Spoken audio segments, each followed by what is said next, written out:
এখন तो মাছের শুক্তো এখন নিতে চাই। আজ আমি আপনাদের কাছে নিয়েছি গুড়জালি মাছের ঝাল। তো এর জন্য আমি এখানে নুন হলুদ মাছটার মধ্যে মাখিয়ে নিয়েছি। দেখুন নুন হলুদ মাখিয়ে নিয়েছি। আর এই যে কড়াইয়ের মধ্যে তেল বসিয়েছি, তেলটা গরম হলে মাছগুলো সব ভেজে নেব। তেলটা গরম করে ফিরছি, গরম হয়ে গেছে। এবার আমি তেল দিয়ে দিই, মাছগুলো দিয়ে দিই। তেল বলছি, মাছ দিয়ে দিলাম, পরে ফিরছি। তো দেখুন বন্ধুরা, এই মাছ ভেজে নিয়েছি।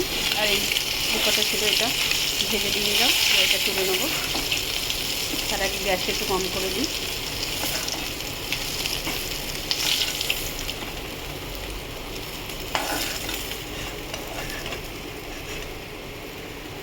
এই তেলেই আমি পেঁয়াজ দিয়ে দেবো।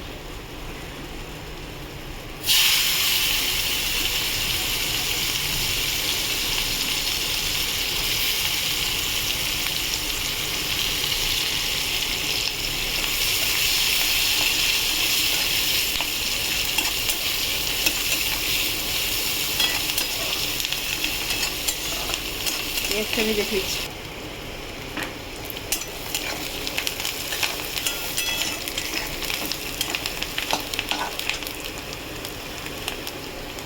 তো বন্ধুরা দেখুন পেঁয়াজটা আমার ভাজা হয়ে গেছে। তো এখানে আমি আদা রসুন আর কাঁচা লঙ্কা পেস্ট করে রেখেছি, 1 চামচ মতো দিয়ে দেবো।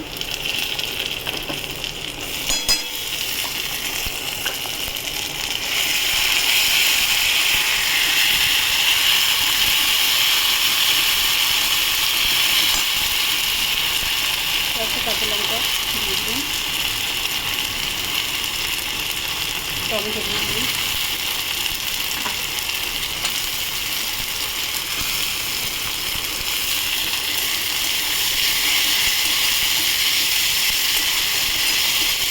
ভালো মতো নাড়াচাড়া করে শিখছি। দেখুন বন্ধুরা মোটামুটি ওর ভাজা হয়েছে। এখানে আমি লঙ্কার গুঁড়ো হলুদ গুঁড়ো নুন নিয়েছি, দিয়ে দিলাম। সামনে একটু জল দিয়ে দিলাম।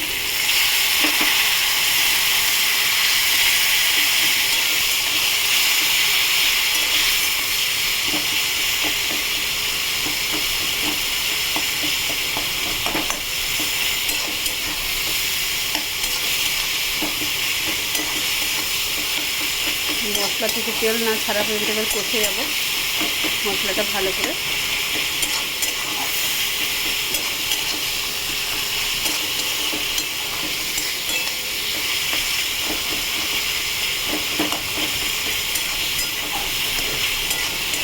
পরে ফিরছি। তো দেখুন বন্ধুরা, আমি এখানে একটা আলু সিদ্ধ করে আলু দিয়ে দিলাম।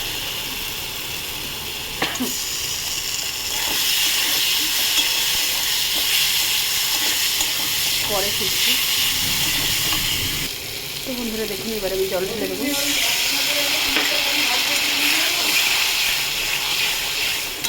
জল ঢেলে দিলাম, জলটা ফুটুক, পরে আর একটু জল দেবো বন্ধুরা।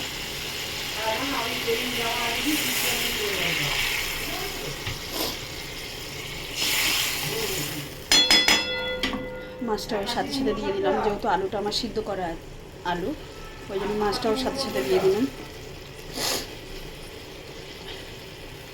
মাছটা দিয়ে ঢাকা দেবো, পরে ফিরছি বন্ধুরা। তো বন্ধুরা দেখুন, এই যে জলটা অনেকটা কমে এসছে। এই সময় আমি এবারে ধনে পাতা দিয়ে দেবো। একটু ধনে পাতা দিয়ে এই যে ঢাকা দিলাম, আর গ্যাসটা আস্তে করে দিলাম। পরে ফিরছি। তো দেখুন বন্ধুরা, আমার রান্নাটা কমপ্লিট হয়ে গেছে। আপনারা ট্রাই করবেন, ট্রাই করে কমেন্ট সেকশনে কমেন্ট করে জানাবেন আমার রান্নাটা কেমন হয়েছে। আর আমার চ্যানেলটা লাইক অ্যান্ড সাবস্ক্রাইব করে দেবেন। Thank you for watching. Bye by.